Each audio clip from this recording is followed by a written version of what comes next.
Do you want me to start? Oh, yeah. Because you'll ask about selection. Yeah. I'm getting used to it. It's good. We've got a bit going on. We've got a fair bit going on, so I can sort of fill you in on a few. We rested Smithers for the main session today. I'm confident he'll play. This is really just about making sure that knee's strong and that he'll do a little bit of work in the captain's run. Confident Shane McAdam will play as well. It's an SC joint that he's getting better day by day. So again, we weren't going to push him through a contact session, and we went pretty hard at it today. Out of the session, we've now got Jake Kelly pulled up a little bit of tightness in the calf, and again, there's no risk around calves these days, so we'll send him for a photo. He'll have a quick scan on that to, hopefully we get a good result out of that as well. So we've got a little bit still to wait on. Tex was a little bit of management as well, so again, confident Tex will be fine to play. So you would have seen some of that during the session, and then unfortunately Cooper Murley, so young Coops, he's training with us at the moment. He rolled the ankle reasonably badly, but we're fingers crossed for him that that's a strain, maybe a bad strain at worst, and that he comes up well. But we'll make sure we got as much support as we can around him. I saw Joshy Worrell training really well. I guess if one of those players doesn't come up like Jake Kelly or whatever, he looks ready to go. Yeah, definitely. I mean, his form's been really solid now for coming on a month, so.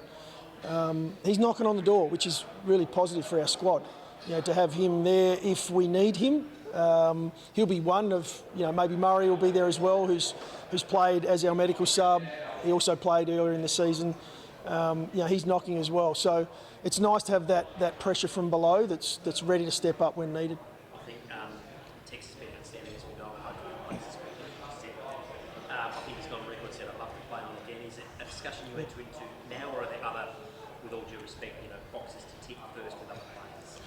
Yes, well, same as all the players really. We have ongoing discussions as far as list management goes. I'm always talking with players about where to next. So Tex and I have had open discussion for a period of time now. Same as we have with, we've got Talia, Lynch, Fogarty at the moment, Duday. All those conversations are happening. Plan with some of those more mature, more experienced players is to sort of touch a little bit more on those just prior to mid-year. So we'll continue to do that. But there's a lot of news around about Tex. Obviously, there's a lot of players that we're dealing with in the same manner. But it seems like he's at least, all signs are pretty positive. He looks really good at the moment. Yeah, he's. We've spoken at length about it. The work he's done over the break with the team has made him a better player. But there's no doubt he's in some pretty rare form. In the pre-season, I'm talking about how in the new rules coaches will find a way to restrict scoring. You think coaches are getting a bit closer to finding a way to mitigate the impact of the new rules? We're working on it. I think all coaches are doing what they can. We've got some areas of our game that are a little concerning at the moment that we're doing a lot of work on. We're playing some great footy. Our effort is so consistent. I feel like, we feel like, we've played 4 weeks now where our intensity's been right where it needs to be. We got 3 results out of that. So that's our focus going forward, is bring that intensity, bring that effort. Then we can come off the ground feeling pretty good about what we've put out there, and then hopefully we get results from that as well. And when I mean wins, we're doing some work around our full ground defence at the moment, and that's one of the standouts. It's a little easier to move the ball with the man on the mark rule, no doubt, but we're getting some things not quite where they need to be in around that space.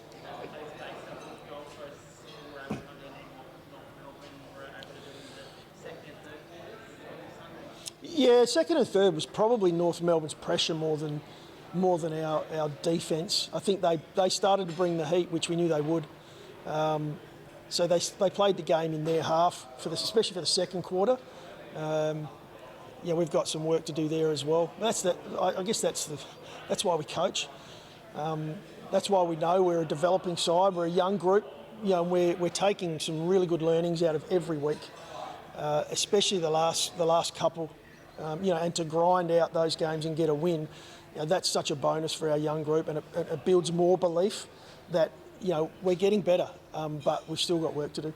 Maybe just so we've got a record for a simple like these. So Tex is very confident he'll be okay. Yeah, confident Tex will be okay. Again, I'm not there in the high performance group. I'm backing our group in that there will be times where we manage, some of these more experienced players. At the moment, the management was done for a main training session. And like everyone, I think you get to about a month into the season, there's, players start to get sore. There's a lot more general soreness around and knocks. So we're just keeping an eye on the group. They need to make changes to the forward line anyway, regardless of where the team comes up. Yep, so I know your question's coming. Obviously, Himmelberg's playing in the reserves and playing some pretty good footy in the SANFL. Billy's been playing great footy at AFL level, probably not showing us his weapon as much as we'd like. Being able to clunk that footy and put it between the big sticks, but he's playing a really important role in a side that's performing well. And I think that's powerful for our group, to back that in. We'd love to go in unchanged week after week. There's also management that comes with that. We have a medical sub that for the last 3 weeks hasn't played. So we've got to keep an eye on that. We don't want to leave players out for too many weeks in a row. But that's the dilemma at the moment, and it's a good one to have. We've got a young player who's really keen to play at AFL level, knocking on the door. In fact, we've got more than one. We've got a number of them. Great sign for the footy club that we've got some of that depth ready to come in. We're not sure which way we'll go this week yet. Are you fearful that you've plateaued in a number of areas as you get through that first month of footy, whether it's confidence or, as you said, defensively you've got some work to do, some things like that, where players are starting to get to the stage where they're getting a little bit tired early on? No, I'm not fearful of. I mean, the defence has been there right throughout, and it's small data that we're looking at the moment. It's 4 games, so we're mindful of that. And the game has changed with the new man on the mark rule and a few tweaks, in amongst it with kick-ins. So teams are moving the ball a little bit more freely from their back third or their back 50.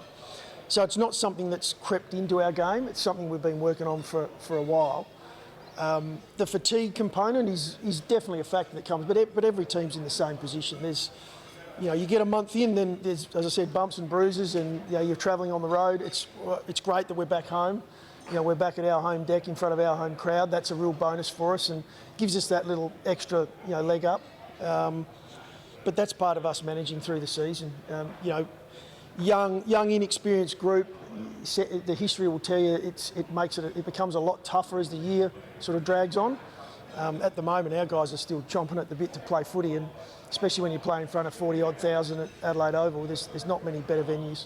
And tell us about the women just tell us about Yeah. the excitement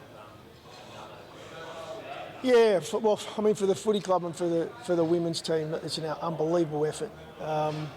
And to see the way Chelsea spoke over the last few days and what she's gone through, with the missing out on the grand final, you can see what an outstanding leader she is. I've spoken a couple of times around, we're very lucky to have 2 of the best leaders at this footy club, in Rory and Chelsea. And now Angie's going to step up and she's going to take the reins. I've no doubt she'll do a fantastic job on game day. But we're looking forward to it, so we'll be there and the guys will be there to support. We're not going to miss that game. When you looked at the way the last one played at Adelaide Oval, it was one of those moments where you just wanted to be there. So I know the girls will put on a show this weekend. Chelsea and the concussion. Do you think you supported the pre-finals by going to before the grand final? And I didn't see what he would try to get an injunction, legal action if he felt like he could play in a grand final, but was ruled out by the concussion protocols. Players are worried they're playing their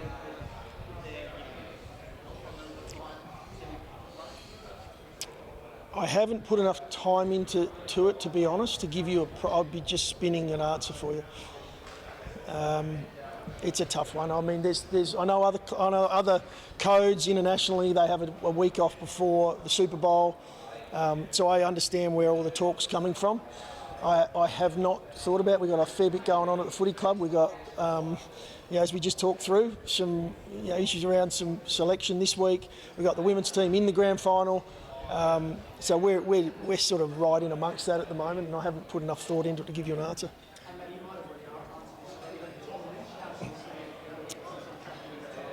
Yeah, so he's sore. I mean, the toe's quite sore for him. We looked at this week, post the way he went on the weekend, and said, look, a week off from the main session.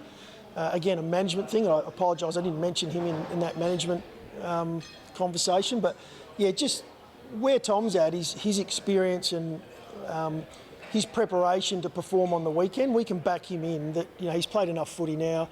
He played 150 for the club on the weekend. So we'll back him in to make the decision around at what point does he need to train for a main session to make sure he brings it on game day. So he'll be fine, right to go this weekend, as long as that toe recovers over the next few days.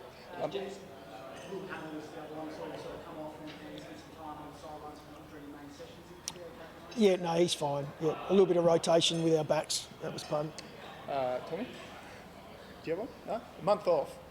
Or sorry, a month on. And you talked about the data in that. Is that long enough to have a look at Freo and work to counter them, or do you spend 98% of your time just worrying about what you're doing? Well, we've had a good look at Freo, but again, there's the data's new coach. What they put out there last year, this year's a different game again. So there's, looking at some of the numbers, it's hard, but going through the vision, they're, really well drilled. They've got some incredible talent in their side. A young group that are playing some really good footy. Last week they hit their straps. Got some good size ahead of the ball, so it's a huge challenge for us. Coming up against them. So we've had a look at that as a group. We pay huge respect to our opposition, but we also do, as you said, we spend a fair bit of time at the moment looking at what we're doing and making sure we're getting that right. Because if we're not doing that, well then it doesn't matter how good the opposition are. You're not going to get the job done. Just a couple of young boys that look good out there. Finkel, Haley, are they closer? Is it a case of if it ain't right, you win it? Well, as I said before, the knocking on the door part is what we're after. So Jacko played, his first real solid game back last week. Got a fair bit of footy in the midfield, showed what he can bring. That's why we got him here. He's a big-bodied, sort of inside-outside midfielder. So we were really pleased with what we saw there. Riley's a young, developing key position player. At what point do we have a look at, what was our first pick in the draft, and incredibly talented footballer. We just want to get that timing right for him. Chase Jones on the weekend, I thought, took a really big step as far as getting back to his best footy. What we saw from Chase before we picked him up at under 18 level was an explosive, really energetic midfielder. We saw that on the weekend. So in small spurts, but we'd like to see him go again and show us a little bit more consistency with that going forward. So I guess that's a really positive part of where things are at the moment. We're getting it done at AFL level from an intensity and consistency point of view. We just got to continue to do that. If we don't, we're going to be found wanting. But we've also got some young guys that are sort of knocking and want some of those spots, which is making our group stronger.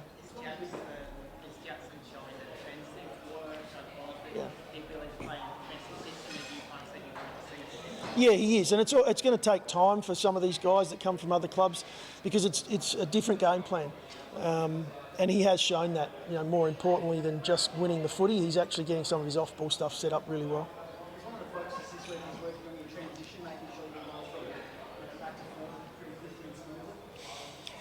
Yeah, the opposition going from back to forward is the bigger one we're working on, but yeah, that's going to be our work on going forward. As I said, we're getting some things right. We're getting some areas of our game right where we want them. At a point, we're going to be challenged in a strong way from some of the really strong teams in the competition, and that'll be this weekend up against a really strong midfield. Freo are very good in that area, so we've got to make sure the other areas of our game are, I guess, up to a level that's acceptable at AFL. And we get that right, then we'll become an even more consistent footy side. Okay, guys. And just one more time. How have you been impressed with this season so far, especially with Matt Crouch and Royce Sloan out, keeping able to step up and Yeah, Keezy's. He's not the forgotten midfielder, because I know he gets a fair bit of attention and a lot of support from our members and our supporters.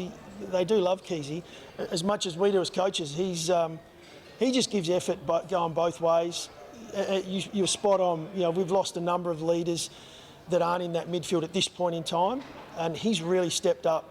You know, Lairdy and Keezy have been the two guys that are driving that younger group, and even Paul Seedsman has been, you know, in some really good form as more of an experienced player. So, you know, to have those three stepping up, you asked about Keezy, you know, outstanding footballer, and hopefully he's just going to continue to get better and better because he's still quite a young player.